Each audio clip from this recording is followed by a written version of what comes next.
It's like I hated myself so much and I thought that I would fail at everything that I would mess that up.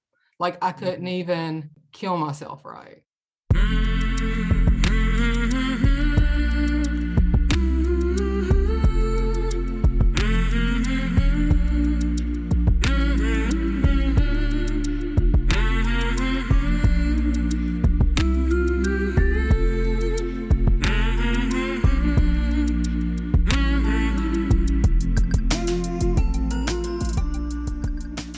Hey there, my name is Sean, and this is Suicide Noted. On this podcast, I talk with suicide attempt survivors so that we can hear their stories. Every year around the world, millions of people try to take their own lives, and we almost never talk about it. And when we do talk about it, many of us, including me, are not very good at it. So one of my goals with this podcast is to have more conversations and hopefully better conversations with attempt survivors. As always, I want to thank every attempt survivor who has joined me here on this podcast, who talked so openly, so courageously. And of course, to everybody who listens to the podcast. I really appreciate it. If you want to help us out financially, there's a couple options in the show notes, a one-time donation or an ongoing contribution through Patreon. So there are links to that. And in addition to letting folks know about this podcast, if you rate or review it on Apple Podcast, if that's where you listen, that would also help a lot too. And listen, hey, people need to hear this stuff. There are people out there who probably don't know about this podcast and would benefit from hearing it. So please help me spread the word. Thank you so much for that. Today I am talking with Kimberly. Kimberly lives in Mississippi and she is a suicide attempt survivor.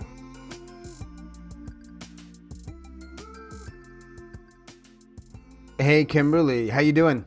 I'm good. Thanks for joining me and figuring this out and talking. Appreciate it. Yeah, this is my first time to do Zoom, so Where are you, by the way? Mississippi. All right. First person for this podcast from the great state of Mississippi, presumably because you have attempted suicide at least once in your life. Yes. And you heard the podcast at some point, probably, and you thought, God, that guy sounds amazing. I want to talk to him. No, I'm just kidding. That was it.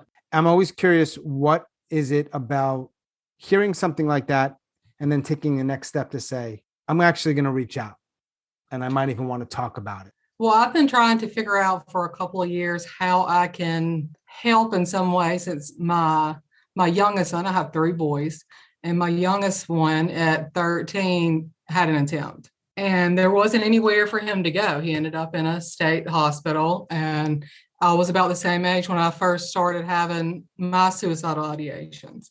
Mm-hmm. And so I decided that I needed to fix myself, figure out what was going on with me, how I felt at his age, so that I could help him and maybe help other kids. So there's nowhere in Mississippi for kids to go that are between 13 and 17, except for a state hospital. Nowhere to go.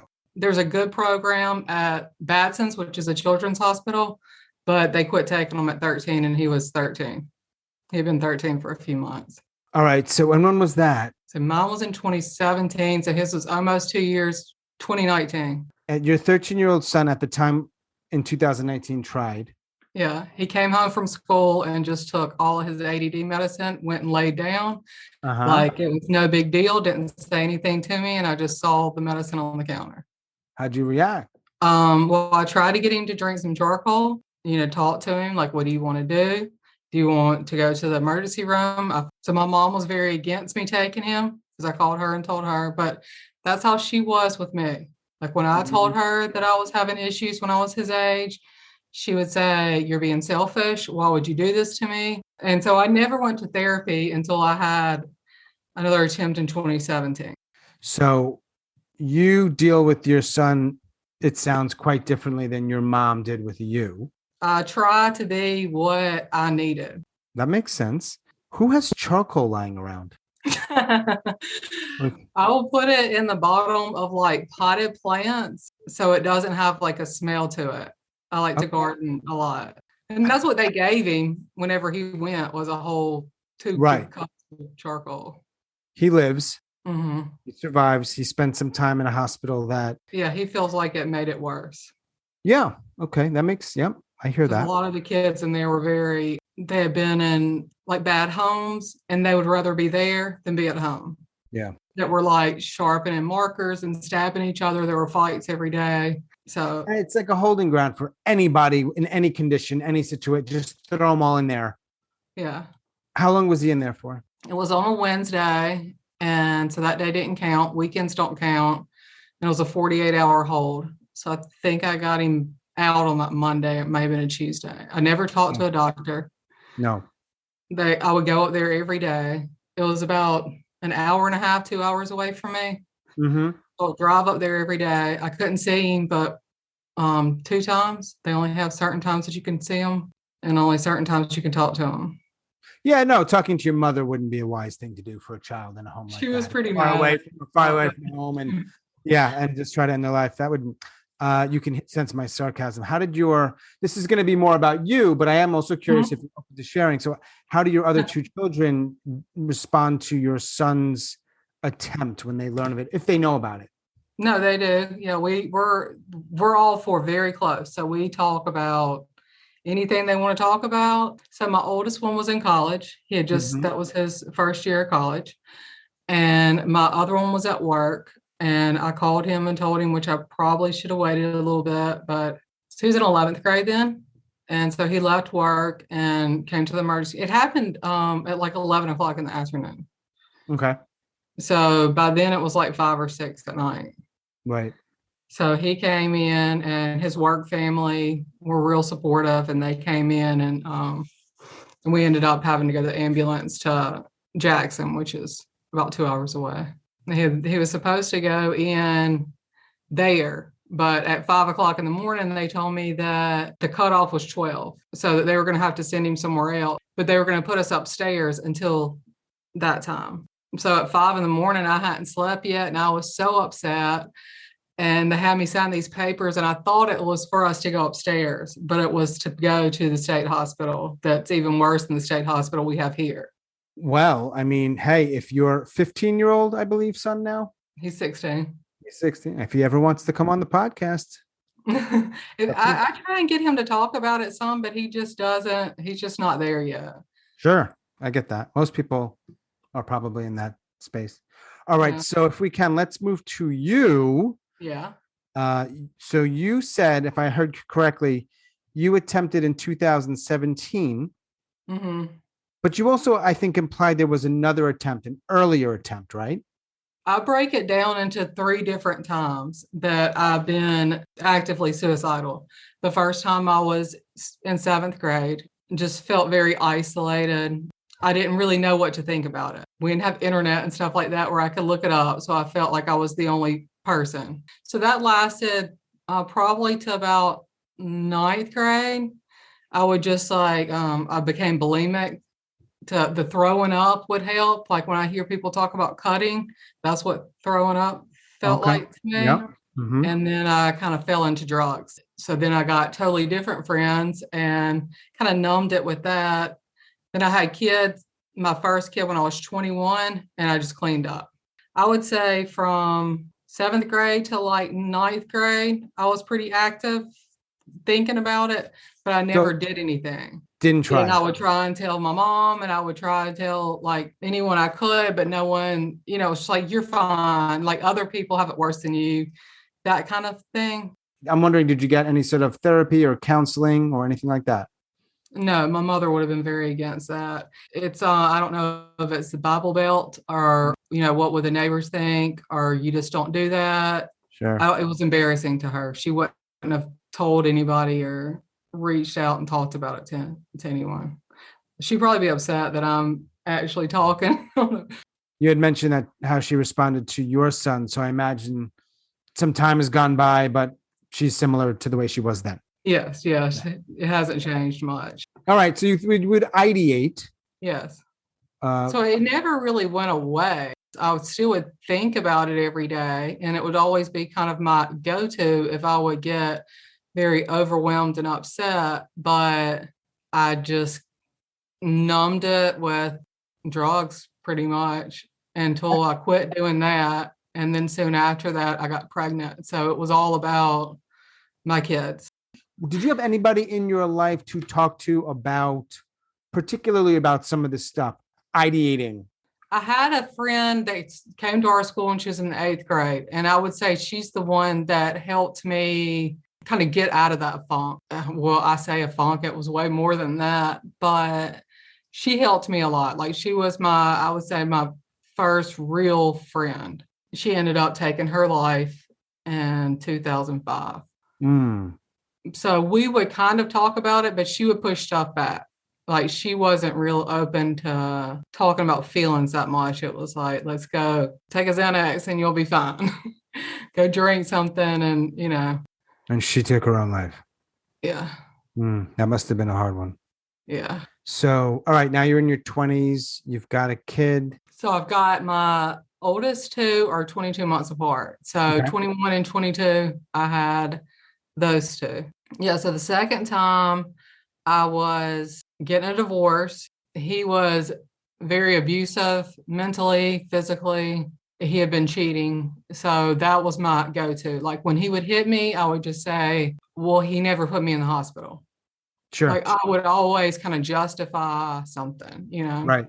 Why or how did you end up leaving? It's hard to get out of those sometimes. It took me a while. I went back a few times after that. I just couldn't take it anymore. Like that was my grandfather had just passed away and I was really close to him and found out that he had left me and the two little ones. They were 4 and 2 at the time.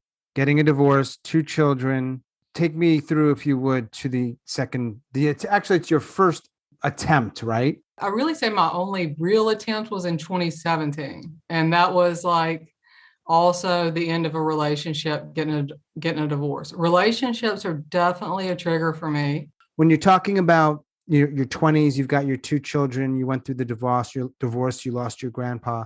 Why do you classify that as a sort of like the second phase? Because I also got pregnant right after my divorce was final, and his dad decided to move to New York and ghost me. So he wouldn't answer the phone. Everyone was kind of like looking at me like church, and everyone was looking at me like I was the reason why I had gotten a divorce. Because I gotten pregnant right after the divorce was final, which I never did anything during the divorce that time. I never stepped out in the marriage, never even thought about it. But Fertile Myrtle gets pregnant like the first time.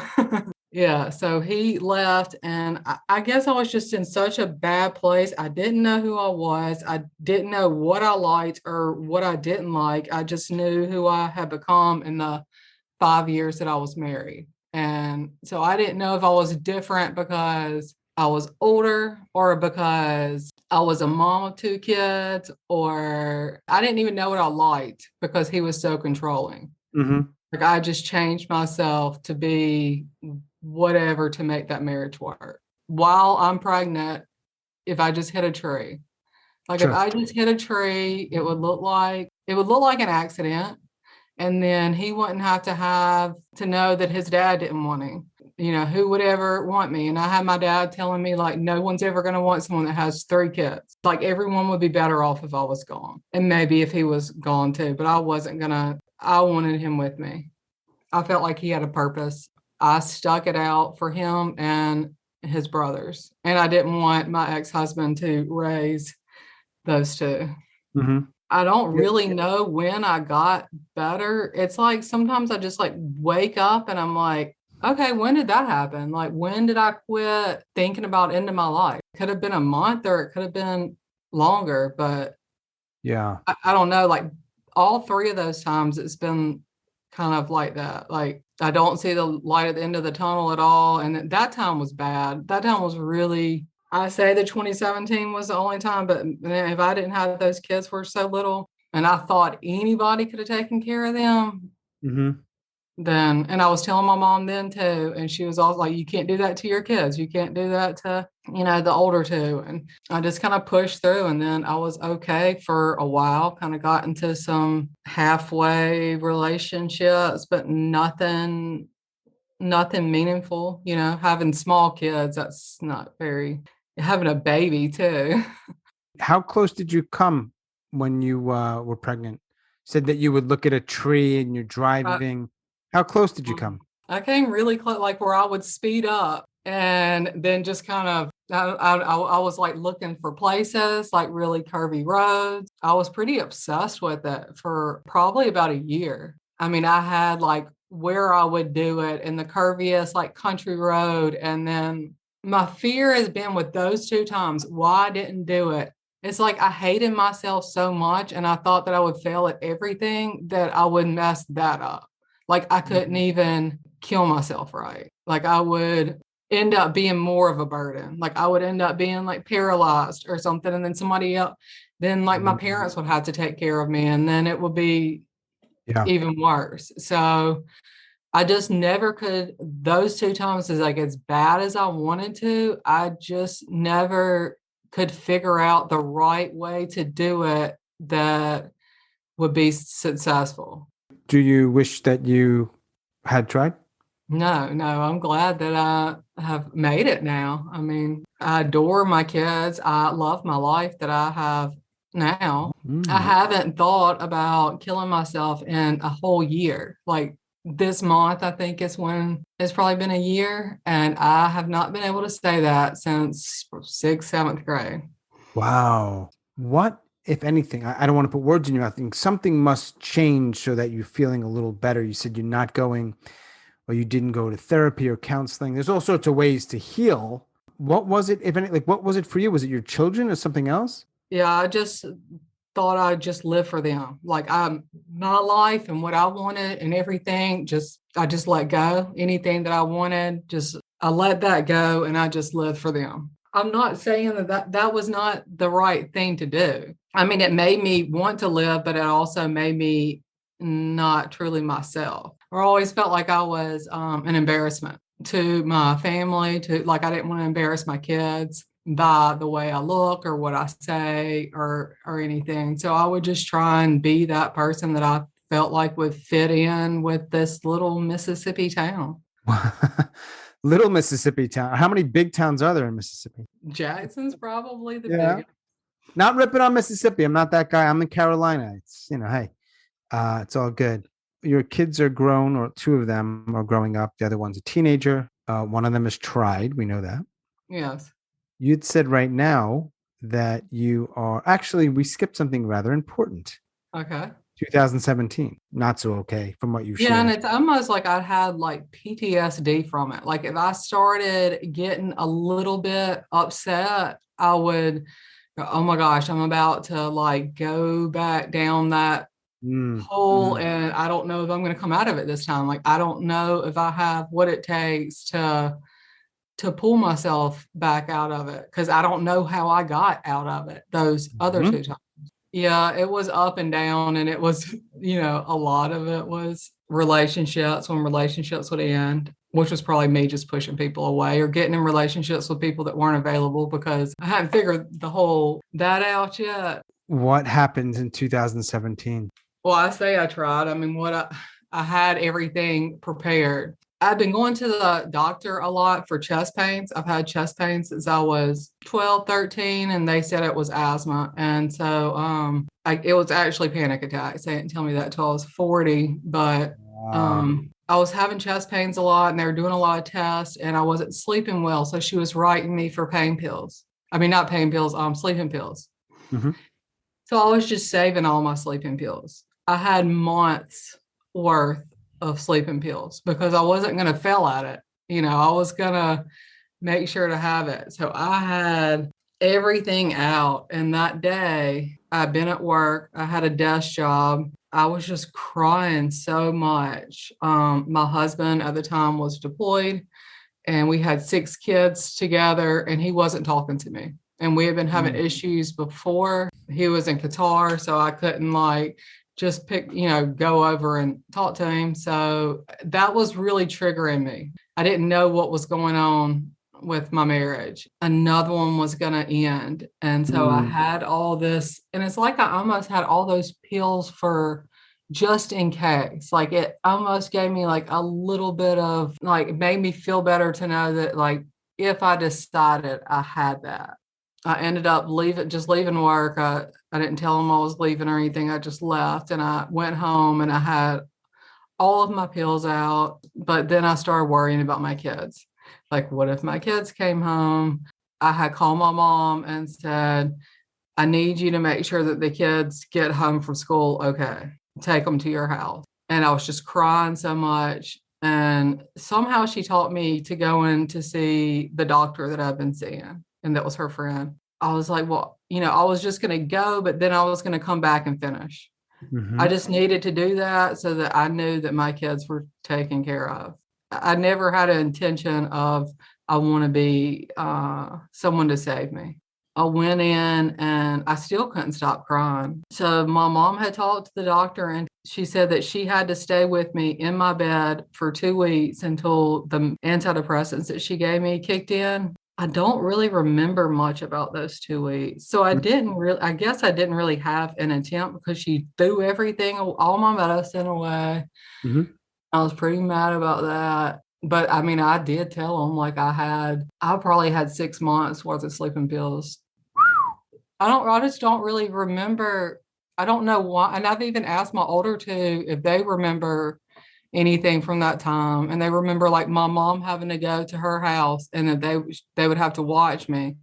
Mm-hmm. And when she'd come back, she'd get upset because they weren't like in the room with me watching me. But they didn't get like, you got to watch your mom because she might go off herself or something. And also at that time, I was starting to make myself throw up again. We really shouldn't have ever been married because I just fell in love with that idea of having a family. Mm-hmm. It wasn't really, he didn't love me. I didn't love him, but we were just a family. So I was just being whatever I needed to be again to fit what I thought that he wanted me to be. Are you still together? So he got back from deployment, lived here for 2 weeks, and then he just left. He never talked about he was going to get a divorce or he wanted anything, but he had it all planned out. When was this? Oh, okay. So this is in 2017. That's a big year for you then. A lot happens. Yeah, that's how my life kind of goes. It just goes in like a lot of really bad stuff in 1 year, and then it kind of gets chill for a little bit. You said today you are glad, I don't know if that's the exact word you used, that you didn't try. You're glad you're alive. You've got your 3 children. Mm-hmm. You're mostly okay. Yeah, I think I am. But I do stuff for me. Like, I'm not worried that I'm going to mess up their childhood anymore because they're happy with how they are and how I raised them. I mean, I've got all 3 of them living home since the whole Corona shutdown stuff. The oldest 2 moved back home. Okay. Do you have anybody in your life who you can talk to about these kinds of things when they surface? Besides my kids. Do you talk to them about this stuff? They're pretty smart. Like, I can talk to them about they're smarter than like most of my friends and stuff. Or I'll have friends that I can talk to, but they really don't want to hear it. Like whenever my friend that died of suicide in 2005, I had a few of our friends talk about how selfish it was. And that really upset me. Like when people say that it's selfish, that's one like thing that just drives me crazy because, well, in one way I should be happy for them because if you think it's selfish, you've never felt like that. Right. Sure. Because people that have thought like that, like they're probably the most unselfish people because everyone that I've heard talk about it is like, think about their kids and they're thinking, they really think that everyone would be better without them there. But your mind is so twisted and messed up at that time. I don't know. It's weird to even think about the things like how my mind was working back then. Sure. I don't feel like that's me. I've said it's almost like when I'm PMSing really bad, like the week before I start, and I know that I'm like acting crazy, and I can just look at my little app and say, okay, like I'm about to have my time of the month, so that's why I'm acting crazy. But I don't feel like I'm myself at all. Well, it's like that, except for I don't know if it's ever, at least I know it's going to end in a few days. When I'm feeling suicidal, I don't feel like there's an end. If this comes up again for you, moving forward, if these feelings start to surface, and there's no judgment here, I'm just curious because I'm very curious about how people sort of get on with their lives and deal with the world. It sounds like you don't really have people in your life who you could talk to. And I don't mean just like, hey, I'm having a tough day. I mean like, hey, I'm thinking about ending my life. You know what I've thought about? I wish, because I've almost been like a little, this is gonna sound crazy, a little jealous of people that are in AA Mhm. because they had this support group, a sponsor that they could call and say, hey, like this is what's going on. And it's someone that like gets it. Like I wish Yeah. there was a sponsor for people that or have suicidal ideations and that you can say, I mean, I don't know. I've never called a suicide hotline, but I'm also like, because of how my mom is talked about it, like highly paranoid that I'm going to get locked up if ever said, I don't think you're paranoid. I think that's a very logical thing because that does happen. And then it's not meant to scare, but it's true. That is a possibility. And I don't think, by the way, and I know you're not asking me to validate what you said or who you are, but I think the idea, it doesn't sound like you want to be an addict. It sounds like you want someone to talk to, someone who has your back, somebody who understands. That's not at all crazy to me. That's the opposite of that. there are times where I felt like I was an addict, like in high school, or I do think I got a drinking problem in my 30s, but now I just like, I could care less about drinking or doing any drugs. Other than from what you shared, the idea that it is not a selfish act, Mhm. is there anything else that you would like to educate people on from your point of view that is simply a myth or something that's not true, like the fact that it's not selfish? Other things for you? Well, you can control your mind. Like people think that like everything's just happening to them. And this is just like, this is what they have to be, is what society wants them to be, or what their parents want them to be, or what their friends want them to be. For some reason, we are taught not to follow our intuition. Mm-hmm. And every other animal species follows their intuition. They know where to go eat. They know what to do. They know when something feels shady to get out of the way. And for some reason, we ignore that because there's been so many times where I've been, why didn't I listen to myself? Like that situation felt so off. Why was I with that person? Why did I stay in that marriage? Or why did I marry him? Like it never, but other people, like I cared more about what other people thought. So I guess a myth would be that you can't control your life, that you're not, that things are just happening to you. How you think is the biggest thing that I have learned to control. Like if you think that the world is terrible, the world's going to be terrible. I get it now. Okay. I mean, you get it when you get it. Yeah, it took long enough. I get it now. What more than anything else helps you feel okay? Meditation. If I am meditating every day for at least 30 minutes a day, it helps. Like especially if I do it in the morning, if I do some kind of self-care. Mm-hmm. I didn't ever do that before. I always made sure like all the dogs and the chickens and the pigs and the kids and everybody's taken care of before I did anything. And now All right. before everybody wakes up, that's my little time. I can feel my feelings more. And I think it is from meditating more. Mm-hmm. And so if I am start feeling like I'm getting sad or upset, I can kind of get out ahead of it, take time for myself, go for a hike, or that helps a lot too, just getting in nature. I don't know, for some reason we feel like 10 minutes, 30 minutes, an hour, or even a day is so long, but it's really, if you think about it in your whole lifespan, or if it's going to save your life, then What are the odds that you'll try in the future? well, as long as I'm feeling like this, I think I would say zero. I mean, I'm hoping I won't, that I know myself well enough Mm-hmm. that I won't do that. But I'm also scared to death to get into a relationship of any kind because that's my trigger. Mm-hmm. So as long as I'm single, I would say Okay. I'd say 100%. So maybe that should. I had my therapist last year told me I can never date. Got So it. Oh, so you do have a therapist. well, after she told me that, I didn't ever go to her again Okay. because that's heartbreaking, like that's not a thing that you want to hear. When you think, I'm not picking on your mom here, but you brought her up a couple of times. Uh-huh. If you could change one thing, just one, about the way your mom engages with you, particularly around this stuff, what would it be? I think she has understood more since she did stay with me for those 2 weeks.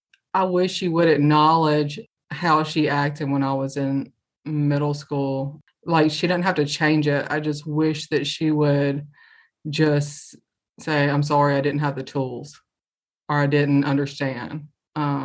Just acknowledge it instead of make excuses for it or get upset or just say like, yes, I'm just a terrible mother.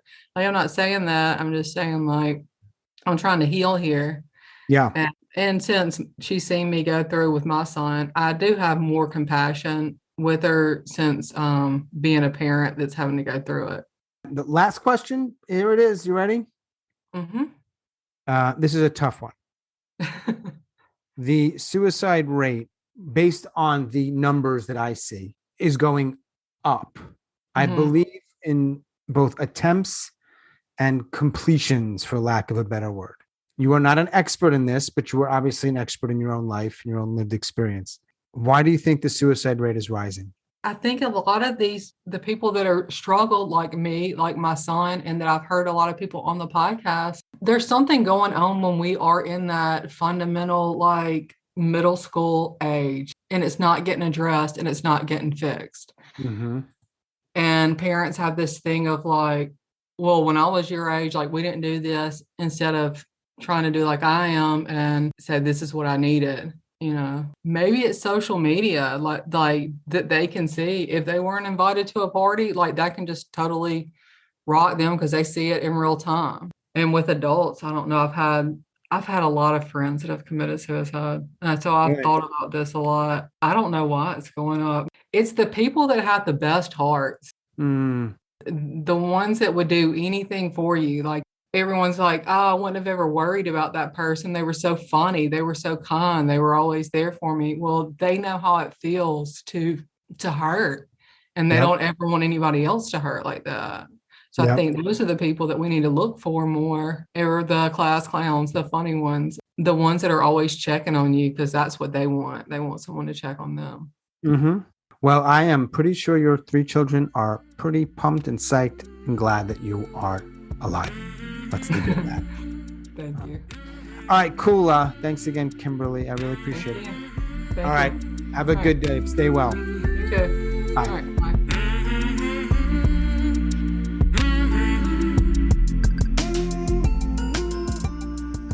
As always, thanks so much for listening and all of your support, and special thanks to Kimberly out in Mississippi. Thank you, Kimberly. If you are a suicide attempt survivor and you'd like to talk, please reach out. hello@suicidenoted.com or on Facebook or Twitter @suicidenoted. And as always, please, if you listen on Apple Podcasts, rate and review this podcast. It really helps people find it. Really appreciate that. That is all for episode number 78. Stay strong. Do the very best you can. I'll talk to you soon.